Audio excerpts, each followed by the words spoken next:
नमस्कार। आज की बात के एक और अंक में आप सभी का स्वागत है। मैं हूं आपके साथ धर्म प्रकाश। आज की बात में आज हम बात करने वाले हैं सेब सम्राट की। हिमाचल प्रदेश देवभूमि होने के साथ साथ सेब भूमि भी है। सेब बागवानी यहाँ की बहुत प्रसिद्ध है और हिमाचल का सेब देश दुनिया में काफ़ी विख्यात है, काफ़ी जाना माना है। सेब बागवानी को लेकर यहाँ पर आए दिन शोध होते रहते हैं और सेब बागवानों को लेकर जो मुश्किलें आती हैं उस पर भी लगातार केंद्र से लेकर प्रदेश तक चर्चा होती रहती है। सेब बागवानी की एक बहुत ही विशेष हस्ती हमारे साथ आज इस कार्यक्रम में मौजूद है, जिन्हें कि कृषि के क्षेत्र में, सेब बागवानी के क्षेत्र में न सिर्फ पद्मश्री पुरस्कार से नवाजा गया है, बल्कि साथ ही प्रधानमंत्री नरेंद्र मोदी भी अपने मन की बात के कार्यक्रम में अक्सर उनका जिक्र करते रहे हैं। स्वागत कीजिए, हमारे साथ आज कार्यक्रम में मौजूद हैं पद्मश्री पुरस्कार विजेता वरिष्ठ बागवान हरिमन शर्मा जी। सर, कार्यक्रम में आपका बहुत बहुत स्वागत है। धन्यवाद सर। हरिमन शर्मा जी, आप सेब बागवानी के क्षेत्र में एक जाना माना नाम है। पद्मश्री पुरस्कार से हाल ही में आपको नवाजा गया है जी। बहुत बड़े बड़े शोध आपने किए हैं। मैं तो कहूँगा एक तरह से क्रांति आप लेकर आए हैं सेब बागवानी का जो पूरा क्षेत्र है, जो पूरा ये काम रहता है। थोड़ा सा शुरुआत कार्यक्रम जो करेंगे हम, आपका करीब करीब 25 साल का लंबा सफ़र है सेब बागवानी को लेकर, सेब बागवानी के क्षेत्र में। अपने 25 साल के सफ़र के बारे में कार्यक्रमों के शुरुआत में हमारे दर्शकों को थोड़ा सा बताइए कि आपने क्या क्या किया है, कैसे आपकी सफ़र की शुरुआत हुई और आज आप जिस मुकाम पर पहुंचे हैं वहां तक पहुंचने के लिए किन मुश्किलों का आपको सामना करना पड़ा है। एक छोटी सी इंट्रोडक्टरी स्टेटमेंट आपसे चाहेंगे जी। मैं हरिमन शर्मा, ग्राम पनियाड़ा, डाखन्ना कोठी, तहसील गुमारमी, जिला बिलासपुर, हिमाचल प्रदेश का रहने वाला है। हमारा यह क्षेत्र आम बहुल्य क्षेत्र के नाम से जाना जाता है, क्योंकि कांगड़ा, हमीरपुर, ऊना और बिलासपुर में आम बहुत होता है। परंतु वर्ष 1995 में आम पर इतना अत्यधिक कोहरा पड़ा कि बड़े बड़े पौधे 50-60 वर्ष के भी जलकर तबाह हो गए। इसलिए मैंने सेब को विकल्प के रूप में चुना और सबसे पहले मैंने 1999 में एक बीज बोया, जो खाने वाला सेब होता है उसका बीज बोया। उस बीज से जो पौधा तैयार हुआ, उस पौधे को 3 साल बाद छोटे छोटे फल आए। तो मैंने उस फल को देखा और देखने के बाद पता लगा कि इसको पल्लम पे मल्टीप्लाई किया जाए। तो पल्लम एक जंगली पौधा होता था, उस पे मैंने मल्टीप्लाई किया। फिर उसकी किस्म और रंग रूप में थोड़ा सुधार हुआ। बाद में वैज्ञानिकों को से पता चला कि सेब पर सेब की ग्राफ्टिंग की जाती है। फिर मैं यहाँ शिमला से बीजू सेब के पौधे ले गया और उस पर ग्राफ्टिंग की और 2007 में मुझे इस पर पूर्णतः सफलता प्राप्त हुई। आपने जो किस्म तैयार की है, पेटेंट उस किस्म का आपके नाम है, क्या हरिमन वो नाम 99 है? हरिमन 99। जी। और कहाँ कहाँ अभी इसका आप इस्तेमाल करते हैं, कहाँ कहाँ इसे आप उगाते हैं? किस्म किसके लिए मैंने वर्ष 2014 में किसान मंत्रालय भारत सरकार के पास कॉपीराइट के लिए प्रार्थना पत्र दिया था और 8 साल के गहन रिसर्च के बाद उन्होंने वर्ष 2022 में मुझे इसका पेटेंट दिया। और उसके बाद इसके 2013 में मैं national innovation foundation, science and technology department, government of India के संपर्क में आया और वहाँ पर एक हमारे हिमाचल के ही डॉक्टर PL गौतम जी हैं, जो डिप्टी डायरेक्टर जनरल भी रह चुके हैं ICR के और प्लांट प्रोटेक्शन वैरायटी के चेयरमैन भी रहे हैं। उनका इस कार्यक्रम में मुझे काफ़ी सहयोग रहा है और आजकल भारत सरकार द्वारा उन्हें 74 वर्ष की उम्र में भी राजेंद्र प्रसाद कृषि विश्वविद्यालय बिहार का चांसलर नियुक्त किया गया है। अच्छा। तो उन्होंने इस कार्य में मेरा बहुत सहयोग किया। उन्होंने मुझे नेशनल इनोवेशन से फाउंडेशन से जोड़ा और जब भी इस बार राष्ट्रपति भवन में पद्मश्री पुरस्कार मिलना था तो मैं उन्हीं को साथ लेके गया था, कोई किसी अन्य सदस्य को नहीं ले गया था, क्योंकि उन्होंने बहुत इस पे साथ दिया था। तो NIF में जुड़ने के बाद भारत सरकार के माध्यम से भारत के पहले तो 3 साल तक NIF के वैज्ञानिकों ने इस पर शोध किया। जहाँ जहाँ मेरे पौधे लगे थे वहाँ फूल से लेकर फल पकने तक इस पर अध्ययन किया और उसके बाद इन्होंने भारत के 29 राज्यों में, इवन राष्ट्रपति भवन में भी इसके 55 पौधे 2015 में लगवाए। और आज स्थिति यह है कि भारत के 29 राज्यों में से 28 राज्यों में हरिमन 99 सफलतापूर्वक फल दे रहा है। इसके अलावा बांग्लादेश, जर्मनी, नेपाल और मॉरिशस में भी यह पौधा आसानी से फल दे रहा है। और इस बार गत वर्ष मैंने ओमान में भी 7000 पौधे हरिमन 99 के व्यक्तिगत वहाँ जाकर लगवाए। बहुत लंबा सफ़र आपका रहा है, राष्ट्रीय स्तर के साथ साथ अंतर्राष्ट्रीय स्तर पर भी, जिस तरह से आप बता रहे हैं, ओमान में और भी जाहिर तौर पर बहुत से देशों में आपने पहल की होगी। पद्मश्री पुरस्कार से इसी साल आपको 2025 में नवाजा गया है। थोड़ा सा उसका अनुभव बताइए, कैसा अनुभव रहा जब आपको कॉल आया इसके लिए, पद्मश्री पुरस्कार के लिए आमंत्रित किया पुरस्कार गया? के लिए मैं गत 7 वर्षों से अप्लाई कर रहा था, ऑनलाइन अप्लाई होता है, परंतु 6 बार में इसमें सफल रहा और 7वीं बार वर्ष 2025 में मुझे इसमें सफलता मिली। तो इसके लिए मुझे दिन में कोई 11 साढ़े 11 बजे गृह मंत्रालय से फ़ोन आया था कि ऐसे ऐसे आपका नाम जो है तो इसके लिए चयनित हुआ है। और जो वहाँ के गृह सचिव थे उन्होंने बधाई दी कि इस बात को आपने अपने तक सीमित रखना और शाम को डिक्लेयर जब तक नहीं होता। हमने वैसा ही किया, शाम को जब टीवी पे आया तो लोगों को पता चला। तो मैंने तो कभी स्वप्न में भी नहीं सोचा था कि मैं एक छोटा सा किसान इस मंजिल तक पहुंच पाऊंगा, परंतु यह सब ईश्वर की कृपा और इस देश के यशस्वी प्रधानमंत्री माननीय श्री नरेंद्र मोदी जी के आशीर्वाद से यह संभव हो पाया है, जिन्होंने एक छोटे से किसान को इस योग्य समझा। बिल्कुल, जाहिर तौर पर ईश्वर की कृपा के साथ साथ आपकी मेहनत जो है वो भी नज़र आती है, क्योंकि 25 साल का जो सफ़र होता है वो बहुत लंबा रहता है। एक ही क्षेत्र में लगातार आप शोध करते रहे, आप खुद को आजमाते रहे और फाइनली आपने वो जो समाधान है ढूंढ कर निकाला, जो जलवायु का जो एक बैरिकेड रहता था अपने सेब बागवानी में। बहुत सारे बड़े बड़े नेता हैं राष्ट्रीय राजनीति के जिनसे आप मुलाकात कर चुके हैं, जिनको आप खुद इस जो नई किस्म है सेब की उसके पौधे दे चुके हैं, उगाते हैं। नितिन गडकरी का नाम भी शायद उसमें है, नितिन गडकरी, गिरिराज सिंह का नाम भी उसमें है, जी। राष्ट्रपति भवन का आप बता रहे हैं, थोड़ा सा वो मुलाकात के बारे में बताइए, कैसा अनुभव रहा? राष्ट्रपति भवन में वर्ष 2015 में पौधे लगाए थे और 17 में उन्होंने वहाँ फल देना शुरू कर दिया था। और यह भी मेरा सौभाग्य है कि वर्ष 2015 से लेकर 19 तक लगातार 5 वर्ष में 7-7 दिन के लिए राष्ट्रीय नवप्रवर्तन प्रतिष्ठान भारत के महोत्सव में राष्ट्रपति भवन में 35 दिन ठहरने का मौका मिला है। अच्छा। और वहाँ पौधों ने फ्रूट दिया, उसके बाद अन्य राज्यों में भी फ्रूट दे रहे हैं। गत वर्ष गडकरी जी के यहाँ किसानों को वहाँ पे नागपुर में जाके 1700 पौधे बांटे थे और गत 2 वर्ष में ही गडकरी जी के यहाँ उसमें फल आ गया है। और गिरिराज सिंह के यहाँ बाई कोरियर पौधे गए हैं, मैं उनको नहीं जानता, ना गया हूँ, परंतु कोरियर के माध्यम से पौधे गए थे और वहाँ भी वो फल दे रहे हैं। गडकरी जी से मुलाकात के बारे में थोड़ा बताइए, आप पर्सनली मिले हैं उनसे? मैं उनका एक सांसद प्रतिनिधि है, उसने मेरे पौधे लगाए थे और उसने मुझे गडकरी जी से दिल्ली मिलने के लिए बुलाया इनके निवास स्थान पर। और उसके बाद वहाँ उन्होंने नागपुर में प्रोग्राम रखा, वहाँ 1700 पौधे नेशनल इनोवेशन फाउंडेशन भारत सरकार के माध्यम से वहाँ किसानों को बांटे गए और इनके फार्म में तो मात्र 20 पौधे लगे हैं अभी तक। अच्छा। हाँ जी। प्रधानमंत्री नरेंद्र मोदी अक्सर उनका जो मासिक कार्यक्रम आता है मन की बात, जी, रेडियो कार्यक्रम है और अलग अलग प्लेटफॉर्म पे प्रसारित होता है, हिमाचल का अक्सर वो जिक्र करते हैं, हिमाचल के किसानों का जिक्र करते हैं, हिमाचल के सेब बागवानों का जिक्र करते हैं। उसमें आपकी चर्चा भी अक्सर वो करते रहते हैं हिमाचल के सेब बागवानी के परिदृश्य में। तो अब केंद्र सरकार और प्रधानमंत्री नरेंद्र मोदी का किसानों बागवानों को लेकर जो नज़रिया नज़र आता है अक्सर उनके वक्तव्यों में, उनके संबोधनों में, उनके इस तरह के कार्यक्रमों में, आपको क्या लगता है कि कितना महत्वपूर्ण और कितना प्रेरित करता है वो बागवानों को, किसानों को, देश का मुखिया जब संबोधित करता है और एक वर्ग के बारे में बात करता है? सम्माननीय प्रधानमंत्री जी का मतलब किसानों के प्रति जो भी कार्यक्रम रहा है वो अति उत्साहवर्धक रहा है। मैंने नरकॉम के माध्यम से मणिपुर 5 राज्यों में लगभग 2.25 लाख पौधे एक प्रोजेक्ट के तहत लगवाए थे और मणिपुर में फ्रूट हुआ, वहाँ फल आया। वहाँ मुझे 2 बार जाने का भारत सरकार के माध्यम से किसानों को ट्रेनिंग देने का मौका भी मिला। तो वहाँ से प्रधानमंत्री जी के ध्यान में आया कि मणिपुर में भी हरमन 99 फल हो रहा है। तब उन्होंने मन की बात की उसमें जिक्र किया था। और वर्ष 2013 में जब वो मुख्यमंत्री थे गुजरात के, तो मैं वाइब्रेंट कृषि सिमट उत्सव में भाग लेने वहाँ गया था, गुजरात, गांधीनगर गुजरात।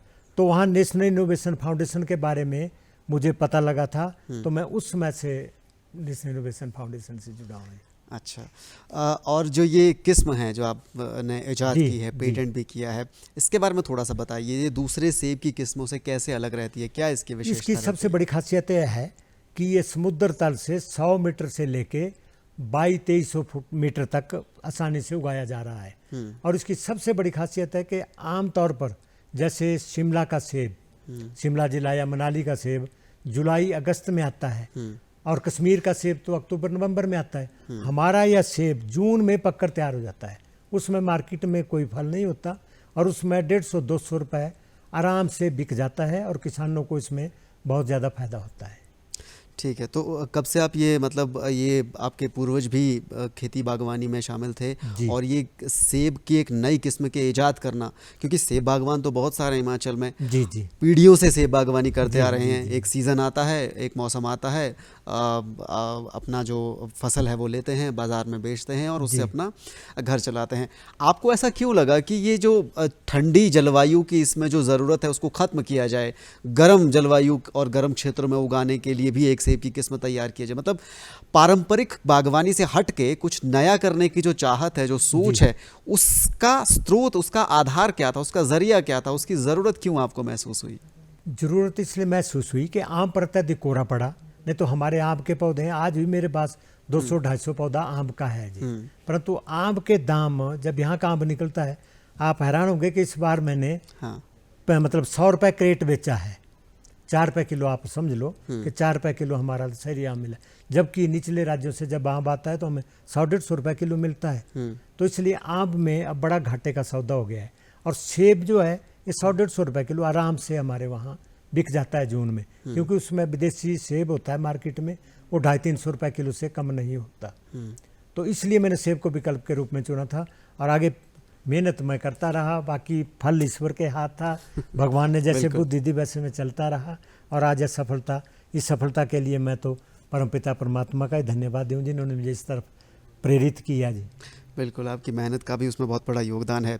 हरिमन 99 जो किस्म है जिसका पेटेंट आपके नाम है, ये पेटेंट का थोड़ा सा बताइए दर्शकों को, क्या प्रोसेस रहता है, क्या इसकी औपचारिकताएं रहती है, और क्या इसमें कुछ मुश्किलों का भी आपको सामना करना पड़ा, और पेटेंट मिलने के बाद क्या आप देखते हैं चेंजेस आए हैं आपकी जो बागवानी का आपका जो नज़रिया रहा है? पेटेंट का इसका इस तरह प्रोसीजर है कि किसान कल्याण मंत्रालय, भारत सरकार के पास प्लांट प्रोटेक्शन वैरायटी एक स्वायत्त संस्थान है, उसमें ऑनलाइन अप्लाई किया जाता है कि मैंने वैरायटी तैयार की है और मुझे इसका कॉपीराइट मिलना चाहिए।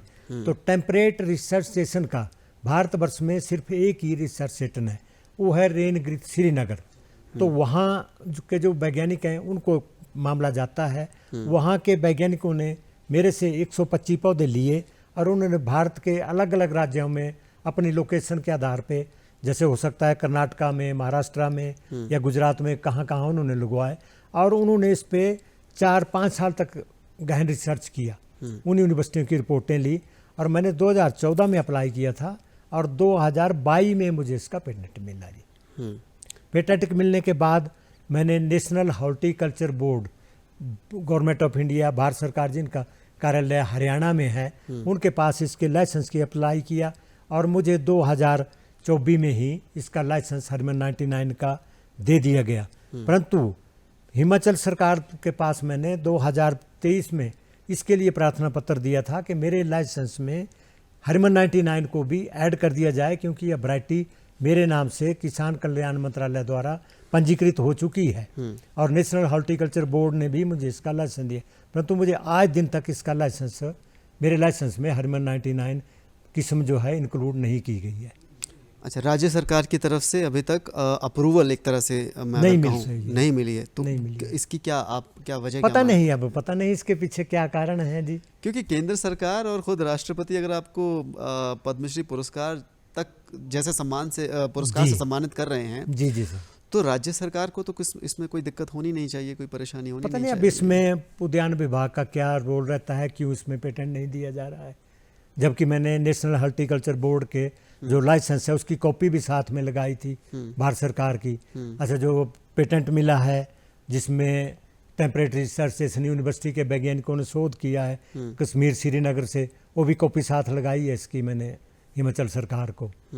उसके बावजूद भी कोई रिएक्शन नहीं, कोई रिएक्शन नहीं है। ठीक है।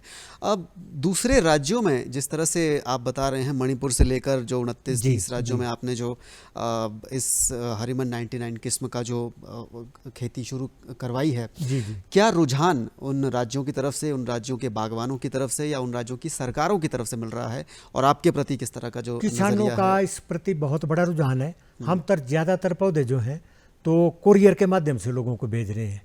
जैसे यहाँ से अम्बाला तक 22 रुपये पौधे जाते हैं। ऑनलाइन बुकिंग होती है।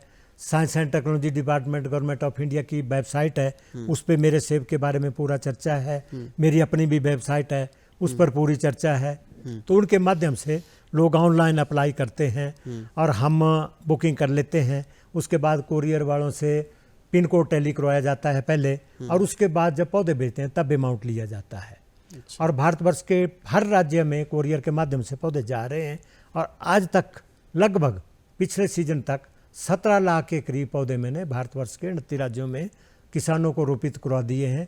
और हर वर्ष भारतवर्ष के सभी राज्यों से कम 200-250 किसान तो यहाँ खुद आकर भी पौधे ले जाते हैं, क्योंकि वो बोलते हैं कि पहले बागवानी देखनी है हमने वहाँ जाकर कि कैसा पौधे हैं, कैसा क्या है। वैसे भी वर्ष भर भारतवर्ष के बहुत राज्यों से किसान यहाँ आते रहते हैं।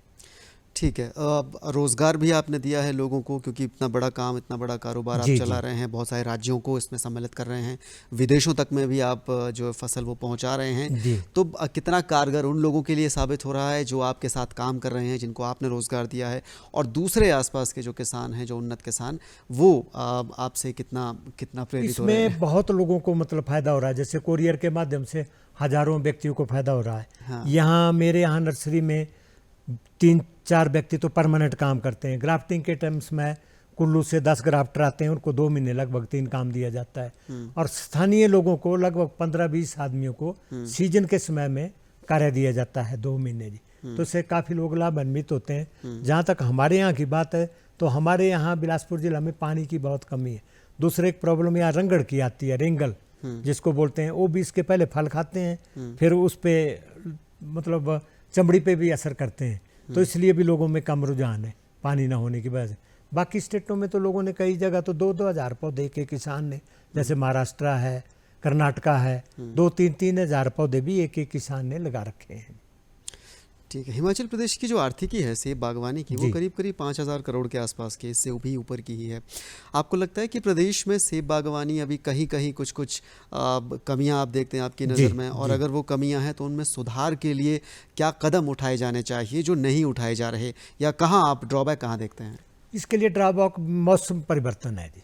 अच्छा। ये जो जलवायु परिवर्तन हो रहा है, जैसे कुल्लू में सेब होता था नीचे, अब वहाँ अनार लगा हुआ है, क्योंकि बर्फ ना पड़ने की वजह से या बेमौसमी बरसात ना होने की वजह से जो है, तो जलवायु परिवर्तन की वजह से किसानों को ये नुकसान उठाना पड़ रहा है। जहाँ सेब होता था वहाँ आज सेब नहीं हो रहा है। तो इसके लिए तो यही है कि सरकार को चाहिए कि वैज्ञानिक इसके बारे में विस्तृत अध्ययन करें कि क्या वहाँ नई फसलें हो सकती हैं, किस तरह किसानों का जीवन स्तर ऊपर उठ सकता है। और सरकार की तरफ से आपको लगता है कि उतना काम हो नहीं रहा जितना होना चाहिए? कम से कम अगर राज्य सरकार की बात करें। नहीं, राज्य सरकार की भी तरफ से काम हो रहा है, किसानों के लिए काम हो रहा है। जैसे अब पहले तो जिसमें भारतवर्ष में अन्न नहीं होता था, तो हरित क्रांति चली, लोगों को वैज्ञानिकों द्वारा खाद, बीज और उस तरफ आकर्षित किया गया, मशीनरी की तरफ चले गए। तो उससे क्या हुआ कि जैसे हमने मान लो 5,000 रुपये खर्च किया, महंगा बीज, महंगी खाद, किसानों ने पशु रखना छोड़ दी, ट्रैक्टर पे जी किसानी हो गई। और 5,000 रुपये लगाने के बाद जब साल में अपनी कमाई तो किसान की छोड़ो, तब तो साल में भर बाद जो उपज हुई वो लगभग 2,500 की होती है। तो किसान को अपनी कमाई छोड़ने के बावजूद भी लागत मूल्य भी पूरा नहीं हो रहा है, इसलिए किसान कृषि को छोड़ रहे हैं। इसके लिए एक ही उपाय है कि पहले की तरह जैसे बुजुर्ग परंपरागत खेती करते थे, हर घर में लोगों को पशु रखना पड़ेगा और गोबर खुद का लगाना पड़ेगा, बीज अपना रखना पड़ेगा, ट्रैक्टर से नहीं होगा, पेस्टिसाइड खुद बनाने होंगे।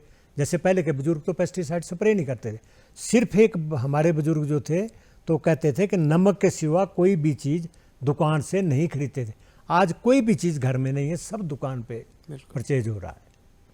और आपको लगता है कि ये कहीं ना कहीं ड्रॉबैक है कि हाँ, ये कृषि की तरफ है, से और इसकी तरफ सरकार भी ध्यान दे रही है, भारत सरकार भी ध्यान दे रही है, क्योंकि जो एनुअल प्लान मीटिंग है इसकी किसान कल्याण मंत्रालय की भारत सरकार की, तो उसमें मुझे भी सदस्य नियुक्त होने का मौका मिला है। तो मैं तो देख रहा हूँ कि खरबों के हिसाब से बजट इस बार राज्य सरकारों को प्राकृतिक खेती के लिए दिया जा रहा है।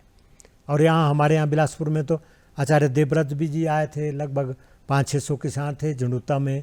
वहाँ के विधायक ने एक कार्यक्रम रखा था जिसमें लोगों को प्राकृतिक खेती के बारे में अवगत करवाया गया। और वहाँ एक मानव विकास संस्थान है, उन्होंने तो 23 गांव अडॉप्ट कर रखे हैं कि उनमें प्राकृतिक खेती करवाई जाएगी सारों में। और इसकी मिसाल है कि अभी आपने फेसबुक पे भी देखा हो ना कि जो वहाँ के स्थानीय विधायक हैं उन्होंने घर में 40-50 आदमी लगा के खुद साथ लगकर प्राकृतिक खेती मतलब अपने खेतों में की है कि कोई खाद बीज हम नहीं डालेंगे, मतलब एक खुद उदाहरण पेश कर रहे हैं। प्राकृतिक खेती को लेकर जो आचार्य देवव्रत जी का आपने जिक्र किया, पूर्व राज्यपाल रहे हिमाचल के, उनका एक बहुत ही अलग रुझान रहता था कृषि को लेकर, पशुपालन को लेकर, प्राकृतिक खेती को लेकर। बड़े उन्होंने अपने स्तर पर भी प्रयास किए लोगों को इस बारे में जागरूक करने के लिए। आप खुद अब एक प्रेरणा स्रोत बन रहे हैं पूरे हिमाचल के लिए, पूरे देश के लिए। किसानों बागवानों की अगर हम जिक्र करें तो आप क्या संदेश देना चाहेंगे तमाम उन बागवानों के लिए जो खेती बागवानी कर रहे हैं या फिर और ज़्यादा बेहतर तरीके से करना चाहते हैं? क्या उनको सुझाव, क्या उनको राय, क्या उनको संदेश आपकी तरफ मेरा सभी बेरोजगारों को भी ये संदेश है कि खेती घाटे का सौदा नहीं है अगर इसको परंपरागत तरीके से किया जाए। अगर महंगे खाद बीज और दवाई का प्रयोग करते रहेंगे तब तो घाटे का सौदा है ना। इसमें कमाना तो क्या, परंतु जो लागत आती है वो भी किसान की पूरी नहीं हो रही है। हाँ। और इसके लिए एक दूसरा कारण और भी है, जो राशन दिया जा रहा है लोगों को मुफ्त में 2 रुपए 3 रुपए, ये भी किसानों ने खेती करना छोड़ दिया है। और आवारा पशु भी किसानों की फसल को बर्बाद करते हैं, उसका भी कुछ ना कुछ सरकारों की तरफ से समुचित प्रबंध होना चाहिए। क्योंकि किसान फसल बीजता है, बाद में रात को आवारा पशु उसको खा जा रहे हैं, तो उससे भी किसान प्रभावित हो रहे हैं। ज़ाहिर तौर पर मुश्किलें बहुत सारी हैं और ड्रॉबैक्स बहुत सारे हैं, लेकिन कोशिश यही है कि फिर भी भारत में जो खेती किसानी है, बागवानी है और हिमाचल में सेब बागवानी है, उसको एक नए मुकाम पर पहुंचाया जा सके। और उसको लेकर जो प्रयास हैं आप जैसे लोगों के, हरिवंश शर्मा जी जैसे लोगों के, वो काफ़ी उम्दा हैं। हाल ही में राष्ट्रपति की तरफ से पद्मश्री पुरस्कार से आपको नवाजा गया है, प्रधानमंत्री द्वारा आपका जिक्र किया जाता है। भारत के करीब करीब तमाम राज्यों में आपकी जो पेटेंट की हुई किस्म है सेब की, हरिमन 99, उसकी खेती भी होने लग गई है। विदेशों में भी आप उसका निर्यात करते हैं, वहाँ पर भी उसको पहुँचाते हैं। जाहिर तौर पर आप एक प्रेरणा का काम कर रहे हैं तमाम बागवानों के लिए, तमाम किसानों के लिए और तमाम देशवासियों के लिए। हमारे इस खास कार्यक्रम में आप पहुँचे, आपने वक्त निकाला, इतने कीमती विचार हमारे दर्शकों के साथ साझा किए, उसके लिए आपका बहुत बहुत शुक्रिया, बहुत बहुत धन्यवाद। तो हरिवंश शर्मा जी जो सेब बागवानी के क्षेत्र में एक जाना माना नाम है, 2025 में पद्मश्री पुरस्कार से नवाजे गए हैं और प्रधानमंत्री द्वारा अलग अलग मंचों पर इनका जिक्र किया जाता है। एक प्रेरणा बनकर उभरे हैं तमाम बागवानों के लिए, तमाम किसानों के लिए। उम्मीद है कि इस कार्यक्रम के जरिए, इस प्रोग्राम के जरिए आपको भी काफ़ी कुछ सेब बागवानी के बारे में जानने को मिला होगा, समझने को मिला होगा। आज की बात के इस खास कार्यक्रम में अभी के लिए फिलहाल इतना ही। दीजिए इजाज़त। नमस्कार। नमस्कार जी।